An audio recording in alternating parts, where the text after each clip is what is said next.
قبل ما تروح تشتري اي موبايل في الفئه دي خد نفس واسمعني كويس، لان حرفيا السوق دلوقتي بقى زحمه موبايلات بشكل يخليك تايه، وكل شركه نازله تقول لك انا الاقوى، بس لما تيجي تجرب فعليا بتلاقي نص الكلام ده بشيء. وعشان كده قررت اعمل الفيديو ده بطريقه مختلفه، وجبت لك الموبايلات اللي فعلا تستاهل واللي بتقدم لك قيمه مقابل سعر فعلا. فلو ناوي تشتري موبايل من 8000 ل 12000 جنيه فما تقومش ولا تعمل سكيب، لان اللي جاي ده مهم جدا، وخصوصا لما نوصل للسعر ساعتها انت هتفهم ليه انا بقول لك الفيديو ده لازم تسمعه للاخر. فسريعا ما تنساش لايكك وسبسكرايبك، وخلينا نشوف الموبايلات اللي معانا. اول موبايل معانا وهو من شركه شاومي، وهو الريدمي 15 4G. الموبايل ده لسه نازل، وفي عيوب ممكن ما تتقبلهاش، وفي مميزات ممكن تخليك تشتريه. فلما تبص عليه كده هتلاقي انه موبايل كبير 6.9 انش، ووزنه تقيل حبتين 214 جرام، وتحس انه جهاز للناس اللي بتحب الشاشه الكبيره فعلا. وده لان الشاشه هنا جايه IPS Full HD بلس 144 هرتز، بس فعليا الموبايل ده لما بتيجي تستخدمه هتلاقيه بيوصل معاك حد اقصى 120، وده بسبب ان المعالج نفسه ما بيستحملش انك توصل لل 144 هرتز. وسطه حلو لحد ما 850 نتس، يعني يقدر يخليك تشوف الشاشه كويس تحت اشعه الشمس المباشره. لو بتحب تشوف مسلسلات او افلام، او بتحب تلعب برضه على شاشه كبيره، فلا الموبايل ده كويس من ناحيه الشاشه، بس عيبه ان الشاشه هنا IPS مش AMOLED، هتلاحظ فرق لو انت كنت مستخدم لموبايل شاشته AMOLED. ولما نيجي نشوف الاداء على ارض الواقع فهتلاقي الموبايل جايبه معالج السناب دراجون 685،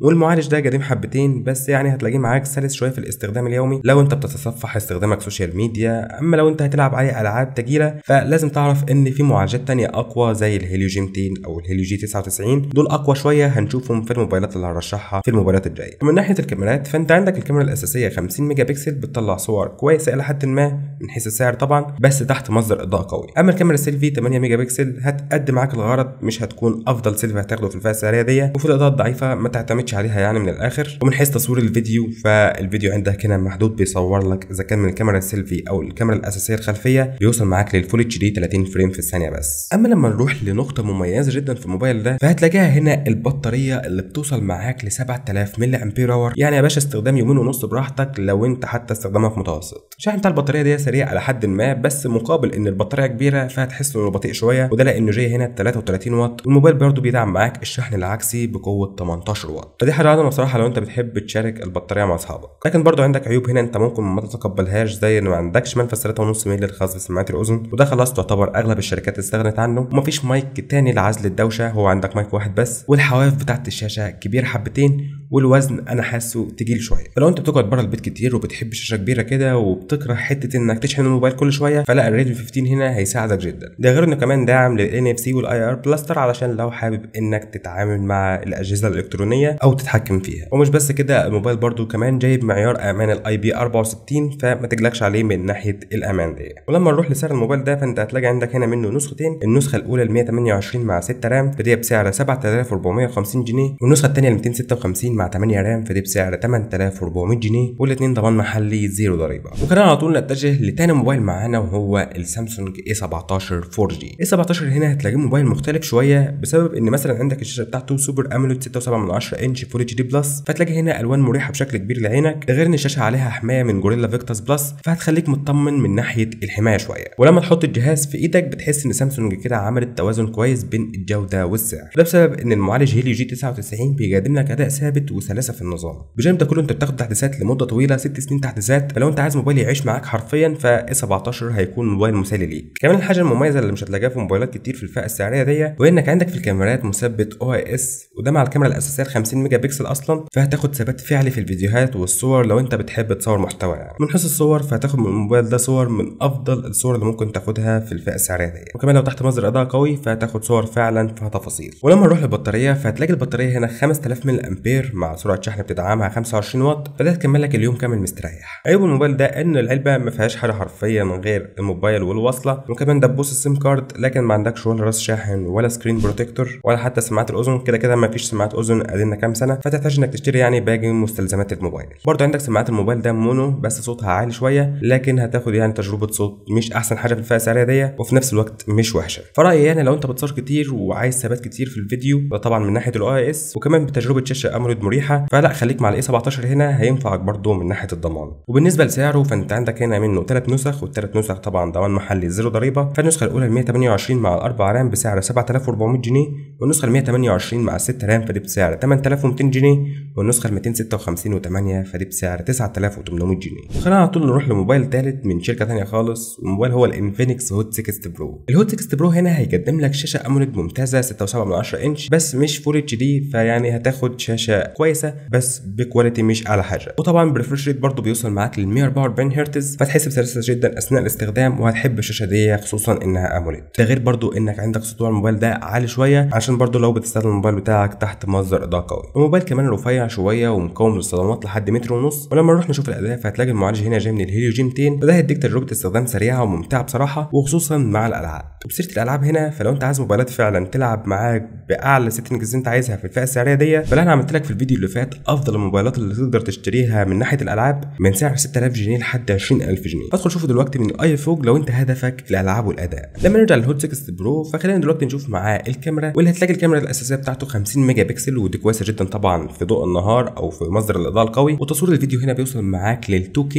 لو انت طبعا حبيت تصور فيديوهات. اما من ناحيه البطاريه، فالبطاريه هنا 5160 ملي امبير اور، بتدعم لك سرعه شحن 45 واط. سرعه الشحن هنا متوازنه مع البطاريه ومش هتاخد وقت معاك اثناء الشحن، وفي نفس الوقت البطاريه بتقعد معاك اليوم مستريح. ده غير انك عندك برضه الموبايل بيدعم لك الصوت الاستيريو، وكمان بيدعم لك منفذ 3.5 مللي الخاص بسماعات الاذن، ودي نقطه حلوه يعني لصالح الناس اللي بتستخدم سماعات سلكيه، وكمان بيقدر يشغل لك شريحتين وكارت ميموري في نفس الوقت، ودي ميزه مهمه جدا مش موجوده في موبايلات تانية زي سامسونج A17 مثلا. فمن الاخر لو انت بتحب شاشه اموليد سريعه ومحتاج جهاز خفيف نسبيا، ومعاك نيه يعني تتفرج في الموبايل ده كتير على افلام او مسلسلات او تلعب حتى، وما بتحبش تقعد تشتري شواحن كتير، فلا الهوت 6 برو هنا هيكون حل متكامل ليك. وبالنسبه لسعره، فانت عندك هنا منه نسخه واحده 256 مع 8 رام، ودي بسعر 8700 جنيه، والنسخه ضمان محلي يعني ما عليهاش اي ضريبه. اما لما نشوف الموبايل اللي بعد كده على طول، فهتلاقيه هو اخو الانفينكس هوت 6 برو، بس احنا هنا معانا نسخه البلس، والنسخه اللي هتحسها افخم شويه وكمان ارفع من النسخه اللي فاتت 6 مللي بس، ووزنه بيوصل لل 155 جرام، يعني لما تمسكه كده هتحس بخفه وراحه مش هتلاقيها في موبايل تاني بسعره. كمان هنا عندك الشاشه كيرف اموليد، ما بتوصلش برده معاك للفول اتش دي، لكن الكواليتي بتاعها كويسه الى حد ما. ده غير برده انها بتدعم لك معدل تحديثات او ريفرش ريت يعني 144 هرتز، والشاشه كيرف معاك بتدي احساس فخم في العرض لو انت بتشوف مسلسل او بتلعب، فلا هتحس بفرق بينه وبين الهوت 6 برو. لكن هنا معاك نفس المعالج الهيليو جي 200، فتحس ان التجربه افضل هنا بسبب الشاشه الكيرف. عندك بقى الكاميرا الخلفيه عندها مستشعر من سوني، فهتاخد اداء تصوير افضل من النسخه العاديه اذا كان في الاضاءه العاديه او حتى في الاضاءه القويه. ومن ناحيه البطاريه، فعندك بطاريه 5160 ملي امبير، بتدعم لك سرعه شحن 45 واط، بتشحن في حوالي ساعه او ساعه و10 دقائق، فتلاقي الشحن معاك سريع. عيوبه انه ما فيهوش مكان لكارت ميموري بعكس النسخه اللي فاتت اللي كانت بتدعم لك شريحتين وكارت ميموري في نفس الوقت، ومفيش منفذ ال 3.5 مللي الخاص بسماعات الاذن، لكن عندك هنا السماعات ستيريو، فهتاخد تجربه صوت كويسه الى حد ما. فالفرق بس انك هتدفع زياده حبتين عن نسخه الهوت 6 برو، ومقابل ده هتحس انك بتاخد موبايل اقرب لفئه اعلى، او واخد موبايل يعني شبيه الفلاج شيب بس بسعر قليل، من ناحيه الشاشه الكيرف والوزن الخفيف والمظهر طبعا الفخم اللي انت شايفه ده، فكل ده اصلا بسعر 10600 جنيه للنسخه ال 256 مع 8 رام، والنسخه دي اصلا ضمان محلي برده ما عليهاش اي ضرائب.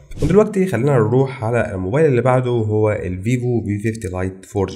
الفي 50 لايت هنا شاشته اموليد 6.7 انش، بيوصل معاك لل 120 هرتز فول اتش دي بلس، وكمان بسطوع عالي، فتاخد تجربه مشاهده هنا ممتازه من ناحيه الالوان ومن ناحيه السكرولنج ومن ناحيه التعامل عموما. لكن لما نيجي نشوف حاجه ثانيه مثلا زي البطاريه، بتلاقيها هنا واصله معاك ل 6500 ملي امبير اور، وسرعه الشحن بتاعتها صاروخيه حرفيا 90 واط، يعني الموبايل تقدر تستخدمه يوم كامل وبعدين تعيد شحنه في دقائق معدوده. ومن ناحيه الكاميرات، فاذا كانت الكاميرا الخلفيه او اذا كانت الكاميرا الاماميه، فالاثنين هتاخد منهم اداء ممتاز بسبب انك عندك الكاميرا الاساسيه ال 50 ميجا بكسل هنا جايب مستشعر من سوني، وكمان مع الليد اللي موجود في الظهر ده هيساعدك شويه انك تاخد صور افضل شويه باضاءه اعلى الى حد ما. وكمان عندك الكاميرا سيلفي هنا بتوصل معاك ل 32 ميجا بكسل، فتاخد منها كميه كواليتي ممتازه. واذا كان الكاميرا الخلفيه او الاماميه، فالاثنين هتاخد منهم صور كويسه جدا خصوصا في الاضاءه القويه. عيب الموبايل انه ما فيهوش مكان لكارت ميموري، ما فيهوش منفذ 3.5 مللي، والمعالج بتاعه سناب دراجون 685 مش اقوى معالج في الالعاب، لكن المعالج هيقدم معاك استخدامك لو انت استخدامك خفيف متوسط بتلعب العاب بس، يعني العاب مش اوفرلود على الموبايل. فمن ناحيه المعالج فمش افضل حاجه، مع ان سعره برضه انا شايفه زياده حبتين عن موبايلات احنا اتكلمنا عنها زي انفينكس هوت 6 برو مثلا. وده لان عندك نسختين من الموبايل ده هنا، النسخه ال 128 مع 8 رام فدي بسعر 11500 جنيه،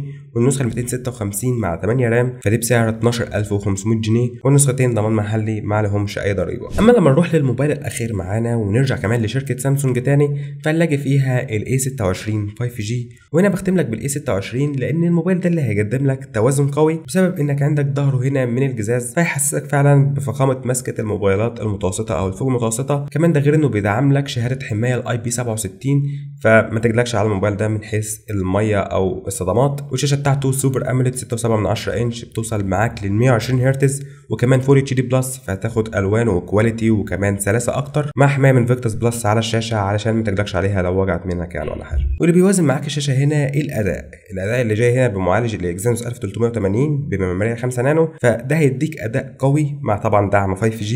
فدي نقطه مهمه للناس اللي عايزه دعم ال 5G او ال 5G اشتغلت في المناطق عندهم، بجانب انك مش هتشوف اي مشاكل في استخدامك للموبايل ده مع المعالج اذا كان في السكرولينج او الالعاب الخفيفه او الثقيله يعني. ولما نروح للكاميرات فهتلاقي الكاميرا الاساسيه هنا معاك 50 ميجا بكسل مع مثبت بصري OIS، فهتاخد ثبات محترم لو انت بتصور فيديوهات او بتعمل اي كونتنت. وعندك برضو عدسه وايد لو انت بتحب تاخد الصور الواسعه دي، تقدر تصور فيديوهات 4K زي ما قلت لك لو انت حابب تعمل محتوى عليه. والبطاريه بتاعت الاي 26 هنا 5000 ملي امبير اور، بتدعم لك سرعه شحن 25 واط، وسرعه الشحن دي مقبوله نوعا ما مقارنه يعني بالاجيال اللي فاتت اللي كنا بنشوفها من سامسونج، كانت بتبقى 18 واط ولا حاجه يعني، فكانت السرعه بتاعتهم بتبقى رخمه بصراحه، لكن 25 واط هنا هتقدم معاك الغرض. فمن الاخر لو بتدور على موبايل فخم من الاخر وكمان شاشته اموليد 5G، سوفت وير طبعا محترم من سامسونج 6 سنين مرتاح، فلا اي 26 هنا موبايل محترم خصوصا بالسعر بتاعه. بس عيبه ان طبعا العلبه بتاعته فاضيه ما فيهاش راس الشاحن ولا سكرين بروتكتور، فتحتاج انك تشتري للموبايل ده المستلزمات بتاعته زيه زي الاي 17. وعندك هنا منه نسختين، النسخه ال 128 مع 6 رام ودي ب 11800 جنيه، والنسخه ال 256 مع 8 رام ودي ب 13700 جنيه، والنسختين ضمان محلي زيرو ضريبه علشان ما تعولش هم الحوار ده. كده كل الموبايلات اللي رشحناها في الفيديو ده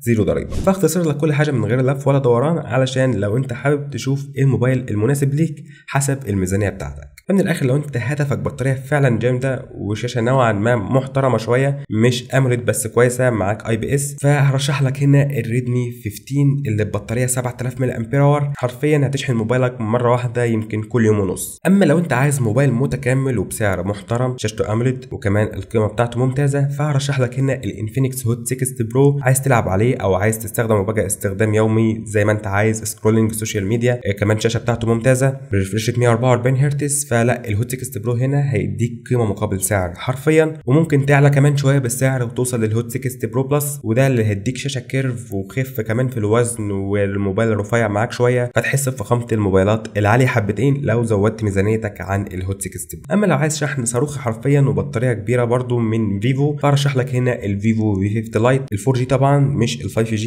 لان ال 5G اغلى حبتين وانا ما رشحتوش اصلا في الفيديو ده. فانا شايف ان الفيفو هيقدم معاك الغرض لو انت استخدامك مش تقيل اوفر، بسبب ان المعالج بتاعه السناب دراجون 685 مش الافضل، بس انا رشحته لك لو انت حابب السوفت وير بتاع فيفو، كمان مع سرعه الشحن بتاعته اللي بتوصل 90 واط، فدي ممكن تكون ميزه انت محتاجها في الموبايل بتاعك. اما لو انت عايز اسم OIS وسوفت وير طويل بخيار رخيص شويه، فهتلاقي السامسونج A17 موبايل محترم ويعتبر من افضل الموبايلات اللي انا برشحها في الفئه السعريه دي في حدود ال 7-8000 جنيه، فالاي 17 هيكون صفقه ممتازه لو انت حابب انك تشتري حاجه تعيش معاك لمده طويله. اما لو من نفس الشركه حابب انك تاخد حاجه محترمه اكتر، فلا هرشح لك هنا الاي 26 5G، بيديك توازن محترم من ناحيه الاداء ومن ناحيه الشاشه من ناحيه كل حاجه انت عايزها حرفيا، بجانب برضو انك عندك في NFC لو انت محتاج ميزه زي دي، فالاي 26 هنا برضو هيكون موبايل ممتاز ليك لو عليت الميزانيه بتاعتك شويه، وصلت مثلا لل 11800 او 12000 جنيه، فالاي 26 هنا يعتبر من افضل الموبايلات اللي ممكن تاخدها في الفئه السعريه دي. فانا عارف ان اختيار موبايل ممكن يكون محير شويه بالنسبه لك، فاكتب لي تحت دلوقتي حالا في الكومنتات انت ايه استخدامك، تحب تعتمد على ايه اكتر، شاشه ولا اداء ولا بطاريه ولا كاميرا؟ اكتب لي كل ده تحت في الكومنتات وانا هرشح لك افضل موبايل مناسب ليك من حيث الفئه السعريه دي اللي احنا اتكلمنا عنها النهارده في الفئه الاقتصاديه. ولو عايز فيديو تاني مثلا اقارن لك بين موبايلين زي الهوت 60 برو والريدمي 15 او الاي 26 مثلا مع الفي 50 لايت،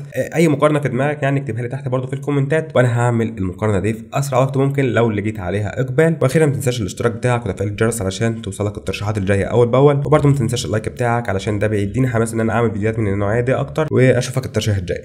سلام.